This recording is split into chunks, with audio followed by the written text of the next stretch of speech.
Hello students, আমি Nitish sir জ্ঞানজ্যোতি coaching সেন্টারের পক্ষ থেকে তোমাদের প্রত্যেককে জানাই আরো একবার স্বাগত। তো স্টুডেন্টস, আজকে আমি তোমাদের সঙ্গে আলোচনা করব CBCS third semester DSC education suggestion 2024 নিয়ে।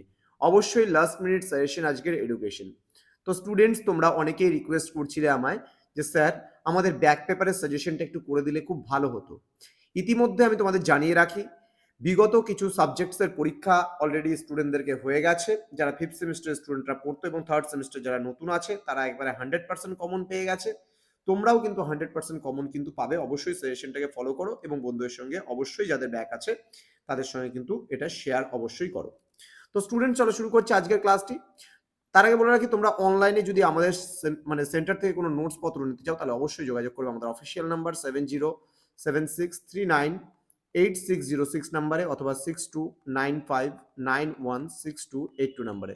এই দুটো নাম্বারে আমাদের হোয়াটসঅ্যাপ রয়েছে। তোমরা সরাসরি যোগাযোগ করতে পারো আমাদের এই নাম্বারে এবং যুক্ত হতে পারো আমাদের অনলাইন ক্লাসে। তোমাদের 12 নম্বরের লাস্ট মিনিট সাজেশনে যেগুলো প্রশ্ন থাকছে, প্রথম প্রশ্ন, শিক্ষাশ্রয়ী সমাজবিজ্ঞানের প্রকৃতি ও পরিধি আলোচনা করো। নেক্সট, সাংস্কৃতিক ব্যবধান কি, সংস্কৃতির ক্ষেত্রে শিক্ষার ভূমিকা আলোচনা করো। নেক্সট, সামাজিকীকরণের অর্থ বর্ণনা করো এবং সামাজিকীকরণের প্রক্রিয়াটি ব্যাখ্যা করো। প্রথম প্রশ্নটা কিন্তু ভেরি ভেরি ইম্পর্টেন্ট। ওকে, এখানে শিক্ষাশ্রয়ী সামাজিকীকরণটাও গুরুত্বপূর্ণ। দেন, ভারতের নারীদের জন্য শিক্ষামূলক সুবিধাগুলি আলোচনা করো। শিক্ষাক্ষেত্রে তপশিলি জাতি এবং উপজাতি শিক্ষার্থীদের সমস্যাগুলি সম্পর্কে আলোচনা করো, এটাও ভেরি ভেরি ইম্পর্টেন্ট। শিক্ষার দিক থেকে সামাজিক ও অর্থনৈতিক ক্ষেত্রে তপশিলি জাতি এসসি, উপজাতি এসটি এবং অন্যান্য অনগ্রসর শ্রেণী যেটাকে আমরা ওবিসি বলি, এই সম্পর্কে আলোচনা, এটাও গুরুত্বপূর্ণ প্রশ্ন। কিন্তু এই দুটো প্রশ্নের মধ্যে একটা প্রশ্ন আসার সম্ভাবনা কিন্তু রয়েছে। পরবর্তী প্রশ্নে আমরা চলে আসবো, সংস্কৃতি বলতে কি বোঝো, সংস্কৃতি ও সমাজের মধ্যে পার্থক্যগুলি আলোচনা করো, ভেরি ভেরি ইম্পর্টেন্ট। সামাজিক গোষ্ঠী বলতে কি বোঝো, উপযুক্ত উদাহরণস্বরূপ সামাজিক গোষ্ঠীর শ্রেণীবিভাজন করো, ভেরি ভেরি ইম্পর্টেন্ট। জনসম্প্রদায় বলতে কি বোঝো, জনসম্প্রদায় ও সংঘের মধ্যে পার্থক্য। দেন, শিক্ষার ব্যক্তিতান্ত্রিক এবং সমাজতান্ত্রিক লক্ষ্য, এটাও গুরুত্বপূর্ণ প্রশ্ন। ওকে, নেক্সট, প্রশ্নমান 6 এর জন্য আমরা চলে আসবো। প্রশ্নমান 6 এর বলেছে, সামাজিক ও অর্থনৈতিকভাবে পিছিয়ে পড়া গোষ্ঠীর উন্নতিতে শিক্ষার ভূমিকা আলোচনা করো। নেক্সট, শিক্ষা ও সমাজবিজ্ঞানের মধ্যে সম্পর্ক স্থাপন করো। দেন, বর্তমান সমাজে মানব সম্পদ উন্নয়নের তাৎপর্য আলোচনা করো। দেন, ভারতীয় সমাজে নারীদের জন্য শিক্ষার ব্যবস্থা আলোচনা করো। নেক্সট, সামাজিক গতিময়তা বলতে কি বোঝো, সামাজিক গতিময়তার ক্ষেত্রে শিক্ষার ভূমিকা আলোচনা করো। নেক্সট, সামাজিক পরিবর্তনের শর্ত হিসেবে শিক্ষা কি ভূমিকা পালন করে। নেক্সট, সামাজিক গোষ্ঠীর সংজ্ঞা দাও। আর সামাজিক গোষ্ঠীর বৈশিষ্ট্যগুলি আলোচনা করো। দেন, সামাজিক পরিবর্তনের বৈশিষ্ট্য ও প্রকৃতি সম্পর্কে আলোচনা করো। নেক্সট, শিক্ষার মাধ্যম হিসেবে গণমাধ্যমের ভূমিকা।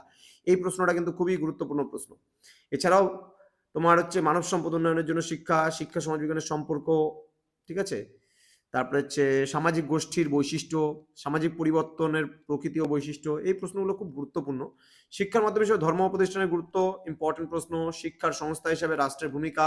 দেন, প্রাথমিক গোষ্ঠী কি, এর গুরুত্ব আলোচনা করো, খুব গুরুত্বপূর্ণ প্রশ্ন। ওকে, পরবর্তী আমরা চলে আসবো 3 নম্বরের প্রশ্ন। এখান থেকে কাটছাট খুব কমই হয়। গৌণ গোষ্ঠী কি, এটা আমরা অলরেডি গোষ্ঠীর মধ্যেই পেয়ে যাব। শিক্ষাশ্রয়ী সমাজবিজ্ঞানের সংজ্ঞা, সামাজিক গোষ্ঠী বলতে কি বোঝো, শিক্ষার প্রত্যক্ষ সংস্থার যে কোনো দুটি উদাহরণ লেখো। প্রথা বহির্ভূত শিক্ষা সংস্থার দুটি উদাহরণ লেখো। পিছিয়ে পড়া শ্রেণীর জন্য শিক্ষাক্ষেত্রে যে কোনো 3টি ব্যবস্থার উদাহরণ দাও। সামাজিক পরিবর্তনের উপাদানগুলি কি কি, সংস্কৃতি কি, শিক্ষা ও সমাজতত্ত্বের সম্পর্ক কি, প্রতিষ্ঠান বলতে কি বোঝো, সম্প্রদায় বলতে কি বোঝো। নেক্সট রয়েছে, পরিবার একটি শিক্ষার সংস্থা, ব্যাখ্যা করো। দেন, সামাজিক পরিবর্তন বলতে কি বোঝো, সামাজিকীকরণ বলতে কি বোঝো। দেন, সামাজিক সচলতা বলতে কি বোঝো, শিক্ষার একটি সামাজিক প্রক্রিয়া, ব্যাখ্যা করো। তো স্টুডেন্টস, জ্ঞানজ্যোতি কোচিং সেন্টার অফিসিয়াল ইউটিউব চ্যানেলে তোমাদের প্রত্যেককে আরো একবার স্বাগত জানাচ্ছি। তোমরা পরীক্ষা খুব ভালোভাবে দেবে, আশা করছি এইবার আর ব্যাক পাবে না। তার কারণ এই প্রশ্নগুলো যেগুলো আমি দিলাম খুব ভালো করে তোমরা পড়ে নাও, তোমাদের পরীক্ষা আশা করছি ভালো হবে। এছাড়া কোনো রকমের সমস্যা হলে অনলাইনে আমাদের সঙ্গে যোগাযোগ করতে পারো হোয়াটসঅ্যাপ নাম্বারের মাধ্যমে, অথবা তোমরা সরাসরি আমাদের সঙ্গে কলও করতে পারো। দেখা হচ্ছে খুব তাড়াতাড়ি আরো একটা নতুন ভিডিও নিয়ে। তোমরা প্রত্যেকে ভালো থেকো, সুস্থ থেকো। Thank you so much, thanks for watching after all, thank you.